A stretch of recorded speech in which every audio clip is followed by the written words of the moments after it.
The fluorescent lights of Sunshine Valley Grocery hummed their usual tune as Karen Whitmore pushed her cart through the automatic doors at exactly 9:47 a.m. on a Tuesday morning. She had timed it perfectly, early enough to avoid the lunch rush, late enough for the morning stalkers to have finished their work. Karen prided herself on efficiency, and grocery shopping was no exception to her meticulously organized life. At 52, Karen had perfected the art of suburban living. Her blonde hair was always styled in the same practical bob, her makeup applied with the precision of a military operation, and her athleisure wardrobe consisted of matching sets in various shades of beige and cream. She drove a pristine white SUV, lived in a house with a perfectly manicured lawn, and had opinions about everything from HOA regulations to the proper way to load a dishwasher. But today was different. Today, Karen Whitmore was about to make a discovery that would change, not just her Tuesday morning routine, but the entire social fabric of Sunshine Valley. It started innocuously enough. Karen was examining a bunch of organic bananas when she overheard two women talking in hushed tones near the avocado display. "I can't believe how expensive everything has gotten," whispered Maria Santos, a single mother of three who worked double shifts at the local diner. "I had to put back the milk last week because I couldn't afford it with everything else." "Tell me about it," replied Janet Kim, an elderly woman on a fixed income. "I've started eating cereal for dinner because it's cheaper than cooking a real meal." Karen's ears perked up. She had always been attuned to conversations around her, a skill she'd developed during her years as the neighborhood watch coordinator and head of the PTA. But something about this particular exchange struck her differently than usual. As she continued her shopping, Karen began to notice things she'd never paid attention to before. She watched as teenagers carefully counted coins to buy ramen noodles. She saw a young father put back a package of ground beef after checking the price twice. She observed an elderly man in the produce section, selecting only the marked-down vegetables that were past their prime. Meanwhile, Karen's own cart was filling up with organic produce, premium steaks, imported cheeses, and artisanal bread. The contrast was stark, and for the first time in her privileged life, Karen felt something she couldn't quite name. A mixture of guilt, awareness, and an odd sense of responsibility. The pivotal moment came when she reached the checkout line. Ahead of her stood Maria Santos, the woman she'd overheard earlier.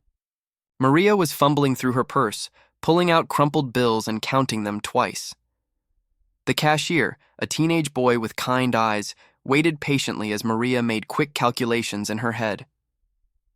"I'm sorry," Maria said quietly, her cheeks flushing with embarrassment. "I need to put back the juice boxes. I miscounted." Karen watched as the boy, his name tag read Tyler, gently removed the package of juice boxes from Maria's small pile of groceries. The woman's shoulders sagged with defeat as she paid for her remaining items, a loaf of bread, a jar of peanut butter, and a gallon of milk.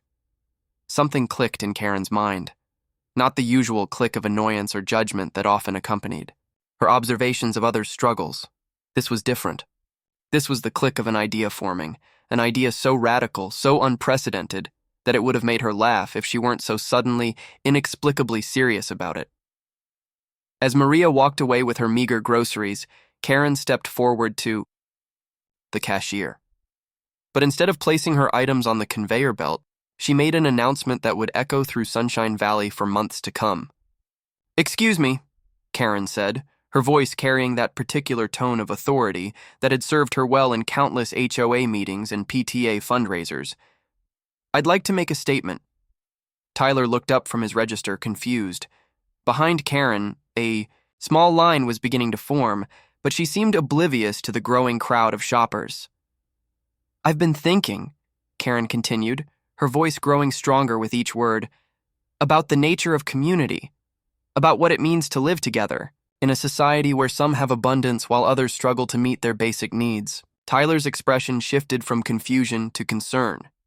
He glanced toward the customer service desk, clearly wondering if he should call for backup. "Ma'am," he said gently, Are you ready to check out?" Karen straightened her shoulders and looked directly at him. "I am ready to check out, but not in the way you think. I'm ready to check out of the old way of thinking about property and ownership. I'm ready to embrace a new paradigm. The line behind her was growing restless. Someone coughed. Another person shifted their weight audibly. But Karen was undeterred. I hereby declare, she announced, raising her voice so that everyone in the immediate vicinity could hear, that my groceries are community property. These items in my cart are not just for me and my family. They belong to anyone who needs them. They belong to the community. The grocery store fell silent. The usual sounds of shopping, the squeak of cartwheels, the beep of scanners, the rustle of bags, seemed to fade into the background. Tyler's mouth hung open slightly, and behind Karen, a woman whispered to her husband, "Is she having some kind of breakdown?" But Karen wasn't having a breakdown. If anything, she felt clearer than she had in years. The idea that had been forming in her mind was crystallizing into something concrete, something actionable. Furthermore, she continued, now fully committed to her declaration, I believe that this principle should extend beyond just my cart. All groceries, all food, all the necessities of life should be considered community property. We are all members of this community and we all deserve to eat well. Tyler finally found his voice. Ma'am, I think maybe you should talk to my manager. I would love to talk to your manager, Karen replied with a smile that was both serene and slightly unsettling. I'd like to talk to everyone about this. This is bigger than just one shopping trip. This is about reimagining how we live together. As if summoned by the unusual commotion, store manager Bob Richardson appeared at Tyler's side. Bob was a heavyset man in his 50s who had been managing grocery stores for over 20 years. He'd seen everything from shoplifters to slip-and-fall scams, but he'd never encountered anything quite like this. Is there a problem here? Bob asked, his voice professional but wary. Karen turned to face him, her expression bright and determined. Not a problem, Mr. Richardson, a solution. I'm proposing that we transform this grocery store into a community resource where everyone can access the food they need, regardless of their ability to pay. Bob's eyebrows shot up. Ma'am, I'm not... Sure, I understand. Are you saying you want to pay for other people's groceries? I'm saying that the concept of individual ownership of necessities is outdated, Karen replied. What if, instead of each person buying their own groceries, we pooled our resources? What if those who have more contribute more, and those who have less contribute what they can? What if we truly lived as a community? The crowd around them was growing. Word was spreading through the store about the woman making strange declarations at checkout lane 3. Some people were amused, others confused, and a few seemed genuinely intrigued. Among the gathering crowd was Maria Santos, who had stopped, on her way out of the store when she heard the commotion. She stood at the edge of the group, clutching her small bag of groceries, trying to understand what was happening. I don't think you understand how grocery stores work, Bob said carefully. We're a business. We have to pay our suppliers, our employees, our rent. We can't just give food away.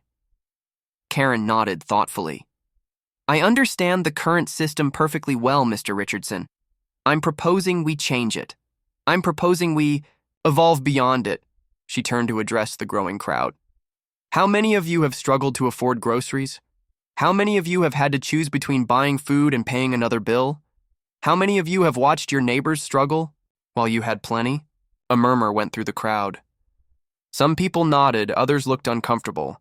Karen's questions had hit closer to home than many wanted to admit. I see you, Karen continued, her voice taking on an almost evangelical fervor. I see the single, mothers counting change. I see the elderly choosing between medicine and meals. I see the young families stretching every dollar, and I see those of us who have more than we need, walking past with our carts full of abundance. Maria Santos felt tears prick her eyes. She had never expected to be seen, truly seen, by someone like Karen Whitmore, the woman who had always seemed so perfectly put together, so removed from the struggles of ordinary life. What exactly are you proposing? Called out a voice from the crowd. It was Dr. James Patterson, a local physician, who had been picking up prescriptions from the pharmacy counter when the commotion began. Karen smiled. I'm proposing that we start here today with my groceries. I'm proposing that instead of me taking these items home to my already well-stocked pantry, we distribute them to those who need them most, and I'm proposing that we see this not as charity, but as the beginning of a new way of thinking about community resources. But how would that work? Asked another voice.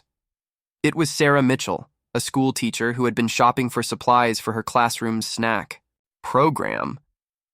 It would work, Karen said, her voice filled with conviction. Because 3 weeks later, Karen Whitmore stood in her pristine kitchen, staring at the mountain of legal documents spread across her granite countertop. The morning sun streamed through her perfectly clean windows, illuminating papers that would have made her laugh just a month ago. Now they filled her with a mixture of terror and exhilaration. The phone rang for the 14th time that morning.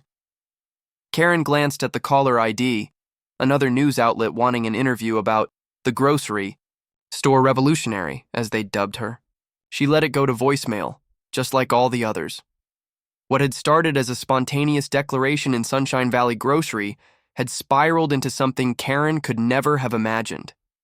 The video of her impromptu speech, recorded by someone in the crowd on their phone, had gone viral within hours. Grocery communism was trending on social media. Cable news programs were debating the Whitmore doctrine. Op-ed writers were either hailing her as a visionary or condemning her as a dangerous radical. But the real shock wasn't the media attention, it was what had happened in her own community. The doorbell rang, interrupting her thoughts. Through the peephole, she could see Maria Santos standing on her doorstep, holding a casserole dish and looking nervous. Behind her stood Janet Kim, the elderly woman from the grocery store, along with Tyler, the teenage cashier, and at least a dozen other faces Karen recognized from that day 3 weeks ago. Karen's heart began to race. She had been both dreading and anticipating this moment, the moment when her grand declaration would be put to the test. She opened the door, and Maria stepped forward with a shy smile. "Hi, Karen. We wanted to talk to you about your idea, about the community grocery thing." "We've been meeting," added Janet Kim, her voice stronger than Karen remembered. "Every Tuesday night at the community center, talking about how it might actually work." Karen felt the ground shift beneath her feet. She had expected criticism, maybe even ridicule. She hadn't expected this. Actual engagement, real consideration of her radical proposal. "You've been meeting?" Karen asked, her voice barely above a whisper. Tyler, the cashier, stepped forward. He looked different outside of his grocery store uniform, older, more serious. "We've been meeting and we've been planning, and we think you might be onto something." Karen's legs felt weak. She gestured for everyone to come inside, watching as her immaculate living room filled with people she had never imagined would be in her home. Maria placed the casserole on the coffee table, and others began pulling notebooks and papers from their bags. "We've done the math," said Dr. Patterson, the physician from the grocery store crowd, who had apparently joined their group. "Based on average grocery spending in our zip code and accounting for income disparities, we think a community grocery system could actually work." Karen sank into her designer chair, staring at the faces around her. "You're serious about this?" "Dead." "Serious?" replied Sarah Mitchell, the school teacher. "Karen, what you said that day, it changed something for me, for all of us. We started thinking about all the food waste, all the excess, all the people going hungry while others throw away produce that's a day past perfect." Maria opened one of the notebooks. "We've identified 47 families in Sunshine Valley who are food insecure. That's 47 families where children sometimes go to bed hungry. And we've identified 63 families who spend more on groceries than they actually consume, people throwing away food because they bought too much." Karen felt tears welling up in her eyes. These people had taken her spontaneous, half-formed idea and turned it into something real, something actionable. "But how?" she asked. "How would it actually work?" Janet Kim smiled and pulled out a carefully hand-drawn chart. "We've designed a point system. Everyone contributes to a community fund based on their ability. Some contribute money, others contribute time, others contribute skills. The grocery store becomes a cooperative. Instead of individual purchases, we have weekly distributions based on family size and dietary needs." Tyler pulled out his phone and showed Karen a basic app interface. I've been working on this with my computer science teacher. It's a system to track contributions and distributions, manage inventory, coordinate volunteers. It's still rough, but it's a start. Karen stared at the screen, amazed. You built an app? We've all been working on different pieces, explained Dr. Patterson. I've been researching the health benefits of community-supported food systems. Sarah's been looking into the educational components, teaching kids about nutrition and food justice. Maria's been organizing the logistics of food distribution. Maria nodded enthusiastically. Karen, what you said about seeing people, it made me realize I had been invisible for so long. But this project, this community, it's made me visible. It's given me purpose. Karen felt something break open inside her chest. The guilt and responsibility she had felt that day in the grocery store was transforming into something else. Pride, hope, a sense of connection she had never experienced before. But then Janet Kim's expression grew serious. Karen, there's something else we need to discuss. Something complicated. The room fell quiet. Karen could sense the shift in energy, the tension that had suddenly appeared. What is it? Karen asked. Dr. Patterson cleared his throat. Your husband called the police. Karen's blood went cold. What? Richard called the police and reported that strangers were trespassing on your property and harassing you. Tyler explained quietly. He also contacted a lawyer about having you evaluated. The world seemed to tilt sideways. Karen gripped the arms of her chair, trying to process what she was hearing. He what? Maria reached over and gently touched Karen's hand. We know about the divorce papers, Karen. We know he's trying to have you declared mentally incompetent. We know he's claiming your grocery store declaration was evidence of a psychological breakdown. Karen stared at her, speechless. She had been so focused on the media attention and the community response that she had barely paid attention to Richard's increasingly hostile behavior. His lectures about embarrassing the family, his threats to get her help, his insistence that she was having some kind of midlife crisis. How do you know about the divorce papers? Karen whispered. Sarah Mitchell looked uncomfortable. Tyler's mom works at the law office your husband hired. She gave us a heads up. The room spun around Karen. Her own husband was trying to destroy her, to paint her moment of awakening as madness.